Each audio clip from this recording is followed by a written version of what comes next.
আজকে না মা একটু খিচুড়ি খেতে চেয়েছিল। মার শরীরটা যেহেতু খুবই খারাপ, তো ডাক্তারে মাকে বলেছে একদম সাদা মিঠে খাবার যাকে বলে সেটা খেতে। তো প্রতিদিন তো ওটাই খাচ্ছে, একদম হলুদ হলুদ ছাড়া লঙ্কা ছাড়া তরকারি। তো আজকে ভাবলাম যে একটু খিচুড়ি করে দেওয়া যাক। তো দেখো খিচুড়ি করতে বসে গেছি। এখানে আমি চালে ডালে এগুলো বসিয়ে দিয়েছি, একদম সিম্পল ভাবে করব, অত মশলা দেওয়া যাবে না, কারণ একদম সিম্পল ভাবেই খেতে বলেছে। আর একটু সোমবারা দেবো এখানে। এখানে চালে ডালে ফুটিয়ে নিয়েছি, প্রথমে আলুটা একটু ভেজে নিয়েছি, তারপরে চালে ডালে বসিয়ে দিয়েছি, তারপর ফুটিয়ে নিয়েছি, তারপরে একটু সোমবারা দিয়ে দিয়েছি।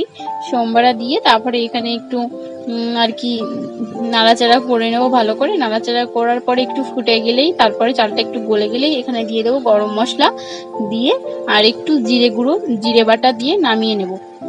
তো এইভাবেই আমি খিচুড়িটা মানে একদম সিম্পল করতে চেয়েছিলাম, একটু জিরে বাটা দিয়ে একটু খিচুড়িটা বেশি হেভি হয়ে গেছে।